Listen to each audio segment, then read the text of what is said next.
लेकिन सबसे बड़ा सवाल है कि काशीराम जी के बसपा में और मायावती जी के बसपा में दोनों में डिफरेंस क्या है? देखिए, दोनों में डिफरेंस हमने बता दिया है। एक का बहुजन समाज पार्टी के संस्थापक मानवर कांशीराम जी बीएसपी का गठन इसलिए किए थे जिससे कि हैव्स नॉट लोगों को भी अवसर मिले। जिनके पास कुछ नहीं है वो भी राजनीति में, सत्ता शासन में हिस्सेदार बने, हुक्मरान बने, शासक बने। और इसीलिए उन्होंने फार्मूला दिया कि जिसकी जितनी संख्या भारी उसकी उतनी हिस्सेदारी, यानी संख्या के अनुपात में वो सबको सत्ता शासन में हिस्सेदारी देने के प्रतिशत थे। अब सुश्री बहन मायावती जी जब तक मानवर कांशीराम साहब थे, मानवर कांशीराम जी के एजेंडे पर चली, मानवर कांशीराम जी के दिए गए फार्मूले पर चली। और यही कारण है कि चार चार बार सुश्री बहन मायावती जी उत्तर प्रदेश जैसे बड़े प्रदेश में मुख्यमंत्री भी बनने का अवसर पाई। लेकिन मानवर कांशीराम जी के निर्माण के बाद सुश्री बहन मायावती जी ने बिना देर किए मानवर कांशीराम जी के नारे जिसकी जितनी संख्या भारी उसकी हिस्सेदारी को बदल दिया और दूसरा नारा ईजाद कर दिया, जिसकी जितनी तैयारी उसकी उतनी हिस्सेदारी। यहीं से बहुजन समाज पार्टी के बुरे दिन की शुरुआत होती है। नतीजा हुआ कि आज वो बहुजन समाज पार्टी जो कभी चार चार बार उत्तर प्रदेश जैसे बड़े प्रदेश में सरकार बनाई है, आज एक विधायक के लिए वो तरसती रहती है। आज ऐसी बीएसपी जिसका कभी बोलबाला था, रुतबा था, पूरे प्रदेश में सबसे जबरदस्त पार्टी थी, संगठन में भी सबसे भारी पार्टी थी, लेकिन आज उसके पास एक विधायक है।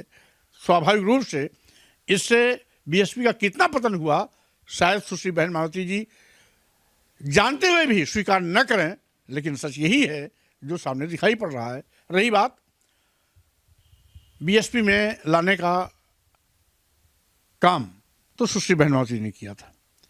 यद्यपि शुरुआती दौर में मैं मानवर कांशीराम जी के साथ काम किया, उस समय हमारा बहन मायावती से कोई परिचय भी नहीं था।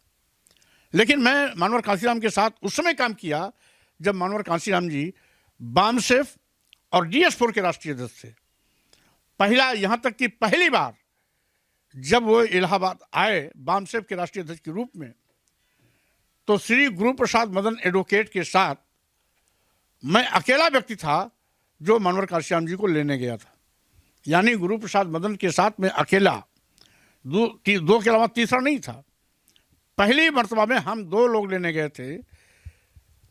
रेलवे में अकाउंट अफसर से श्री RD राम जी के यहाँ पहली बैठक हुई थी। 8-9 की लोगों की बैठक में मैं भी शरीक था। और उसके बाद लगातार मानवर कांशीराम जी जब भी इलाहाबाद आते थे, बामसेफ के राष्ट्रीय अध्यक्ष के रूप में, DS4 के राष्ट्रीय अध्यक्ष के रूप में, उनके सारे कार्यक्रम को ऑर्गेनाइज कराने में मैं भी एक सक्रिय भूमिका निभाता था। जिस दिन बीएसपी का गठन हुआ, यानी 1984 में, 14 अप्रैल 1984 को बाबा साहब के जन्मदिन पर जब बीएसपी का गठन हुआ, तो मैं बीएसपी से अपना नाता इसलिए तोड़ लिया था क्योंकि उस समय मैं युवा लोकदल का प्रदेश महासचिव था। बामसेफ DS4 पॉलिटिकल विंग नहीं था, वो सामाजिक विंग था। इसलिए मैं युवा लोकदल का प्रदेश महासचिव रहते हुए भी बामसेफ DS4 के सारे कार्यक्रमों में सक्रियता निभाई।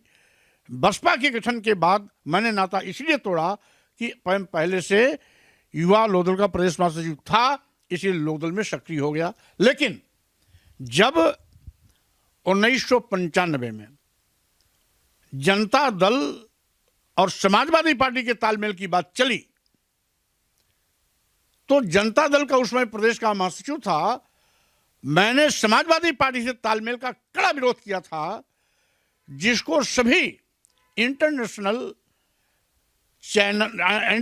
न्यूज़पेपर्स ने बहुत हाईलाइट किया था। जिस खबर को पढ़ करके सुश्री बहन मायावती जी ने मेरी खोज कराई, उसी में मेरी पहली मुलाकात हुई। उन्होंने ही फिर से मुझे बीएसपी में ज्वाइन कराया। और यहाँ तक कि एक हफ्ते बाद जब मानवर कांशीराम साहब आए, तो सुश्री बहन मायावती जी ने मुझको बुलाया, मानवर कांशीराम से परिचय कराया। तो कांशीराम साहब जी परिचय कराते ही तुरंत बोले, कहीं तुम इलाहाबाद वाले स्वामी प्रसाद मौर्य तो नहीं हो? मैंने कहा हाँ साहब, मैं वही स्वामी प्रसाद मौर्य हूँ जो शुरुआती दौर में इलाहाबाद में बामसेफ DS4 में आपके साथ में काम करता था और आपके कार्यक्रमों को ऑर्गेनाइज करने में कार्यकर्ता के रूप में मैं सक्रिय रहता था। अभी